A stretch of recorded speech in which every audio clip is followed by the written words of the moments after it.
बिस्मिल्लाहिर्रहमानिर्रहीम। अस्सलाम वालेकुम। उम्मीद करता हूँ सब खैरियत होंगे। अल्लाह ताला सबको अपने ज़बान में रखे, दुनिया व आखिरत की तमाम खुशियाँ नसीब फरमाए।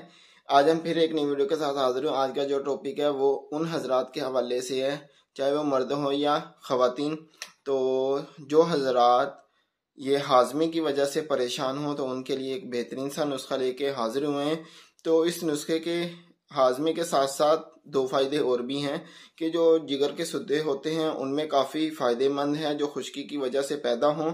और दूसरे नंबर पे जो गैस पैदा हो जाती है, पेट सख्त हो जाता है, तो उसमें भी ये बहुत फ़ायदेमंद है। तो अपने नुस्खे की तरफ आते हैं। नुस्खे की तरफ आने से पहले हमारी छोटी सी रिक्वेस्ट होती है, अगर आपने हमारा चैनल सब्सक्राइब नहीं किया है तो चैनल को सब्सक्राइब कर लें और बेल आइकन का जो बटन है उस पर क्लिक कर लें। उसका फ़ायदा ये होगा जो हमारी नई आने वाली वीडियो वो आप तक टाइम पर पहुंच सके।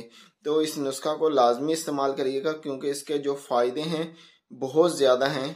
कि जैसे कि क्यों हाजमे की वजह से भी काफ़ी परेशानी होती है और जो जिगर के सुद्दे हैं उनको भी जो खुश्की की वजह से पैदा हो उसमें काफ़ी फ़ायदेमंद है। और साथ साथ एक गैस पैदा हो जाती है मैदे में जिसमें पेट बहुत सख्त हो जाता है गैस पैदा होने की वजह से, तो उसमें भी बहुत जल्द ये फ़ायदा देता है। तो अपने नुस्खे की तरफ आते हैं।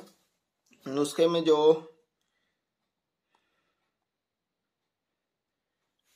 नुस्खे में जो सबसे पहली चीज़ है वो सोडा खुर्दनी है, ये 20 ग्राम लेना है। अफसन तीन है, ये 10 ग्राम है। रहमत खताई ये भी 10 ग्राम है। नौशादा ठिकरी ये भी आपने 10 ग्राम लेनी है। तो ये चार चीज़ें हैं। चार चीज़ों को आपने अच्छी तरीके से पीस लेना है, सफ़ूफ बना लेना है।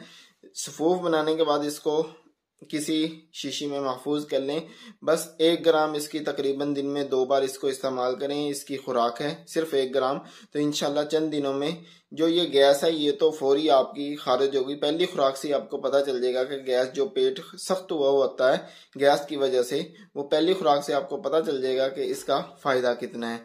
तो यही थी हमारी आज की छोटी सी वीडियो। अच्छी लगी हो तो लाइक शेयर ज़रूर करिएगा और कमेंट करके बताइएगा कि आज की वीडियो हमारी कैसी लगी हो। अपने भाई को अपनी खुसूसी दुआओं में याद रखिएगा। अगली वीडियो तक के लिए इजाज़त दीजिए और अपना बहुत सारा ख्याल रखिएगा। अल्लाह हाफिज़।